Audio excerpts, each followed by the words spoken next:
नमस्कार मित्रांनो, तर स्वागत आहे आपलं आपल्या चॅनलवर। आणि आजचा आपला विषय आहे युनिव्हर्सिटीने जर तुम्हाला टर्मिनेट केलं तर तुमच्यावर काय इफेक्ट होतात। आता युनिव्हर्सिटी तुम्हाला टर्मिनेट का करते, कशी करते, याचं एक्सप्लेनेशन मी मागच्या व्हिडिओमध्ये तुम्हाला दिलेलं आहे। तुम्ही मागच्या व्हिडिओमध्ये बघू शकता की युनिव्हर्सिटी कशा पद्धतीने तुम्हाला टर्मिनेट करते। आजच्या व्हिडिओमध्ये आपण जाणून घेणार आहोत की जर तुम्हाला टर्मिनेट केलं युनिव्हर्सिटीने तर तुमच्या विजावर काय इफेक्ट होतो।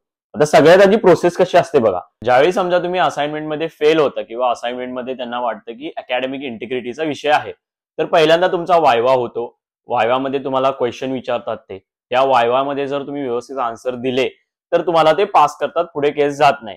पण जर ते वायवा व्यवस्थित गेली नाही, त्याच्यात त्यांना डाऊट आला तर तुमच्यावर अकॅडमिक इंटिग्रिटी लागते। मग वायवा झाल्यानंतर काय होतं, तुम्हाला ते एक लेटर पाठवतात की असा अकॅडमिक इंटिग्रिटीचा विषय आहे। मग असा जर अकॅडमिक इंटिग्रिटीचा विषय झाला तुमच्यावर की पुढे तुमच्यावर चौकशी होते। चौकशी झाल्यानंतर तुम्हाला एक थोडा वेळ ते घेतात चौकशीसाठी, आणि काही वेळानंतर तुम्हाला ते एक लेटर पाठवतात की तुमच्यावर अकॅडमिक इंटिग्रिटी लागलेली आहे। आणि त्या लेटरमध्ये ते मेन्शन करतात की काय काय इंटिग्रिटी लागलेली आहे। मग त्याच्यात चीटिंगचा विषय असेल तर खूप गंभीर असेल। आता ह्याच्यामध्ये कसं असतं, एकदा समजा तुमच्यावर अकॅडमिक इंटिग्रिटी लागली तर पहिली चूक म्हणून युनिव्हर्सिटी सोडून देते, पण ती जर रिपीट झाली, दुसऱ्यांदा असेल, तर युनिव्हर्सिटी स्ट्रिक्ट ऍक्शन घेते आणि तुम्हाला त्या बेसिसवर टर्मिनेट करते। एकदा तुम्ही टर्मिनेट झाला ह्याचा अर्थ तुमची जी स्पॉन्सरशिप आहे, युनिव्हर्सिटीने तुम्हाला जे स्पॉन्सर केले ती स्पॉन्सरशिप रिमूव्ह करते। आणि युनिव्हर्सिटी काय करते, तुम्हाला ते लेटर पाठवते। या अपीलमध्ये भरपूर जण काय करतात की सांगतात मी मेंटली स्टेबल नव्हतो, मी आजारी होतो। पण इकडे विषय असा आहे, जोपर्यंत तुम्ही एखादं प्रूफ त्यांना देत नाही तोपर्यंत फक्त तुमची लेखी अपील आहे ना ते कन्सिडर करत नाहीत।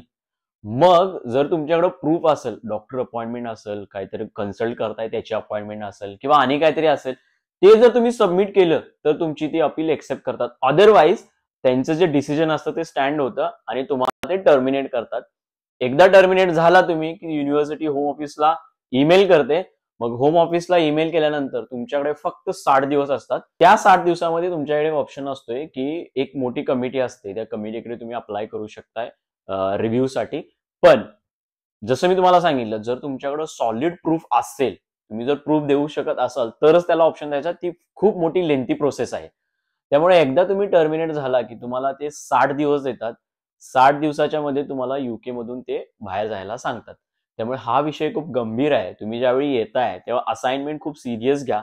एकदा का तुमच्या असाइनमेंट मध्ये त्यांना डाऊट आला, तुम्हाला ते वारंवार ते वॉर्निंग देत गेले आणि समजा ते रिपीट झाल्या तर ते तुम्हाला फेल करतात, टर्मिनेट करतात।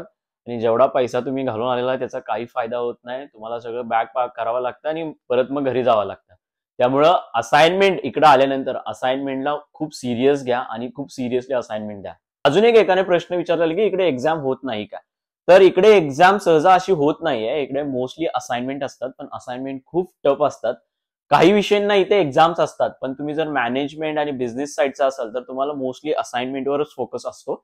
आणि ह्या ज्या असाइनमेंट असतात, तुम्हाला जरी वाटलं इझी असतं, कुठलं तरी इकडे तिकडचं बघून लिहायचं असलं, तसं काही विषय नसतोय। खूप टफ असते, रेफरन्सिंग असते, त्याच्यात कशा पद्धतीने लिहायचे असतात, तुमच्या ट्युटरला काय पाहिजे, ह्या सगळ्या गोष्टी कन्सिडर करायला लागतात।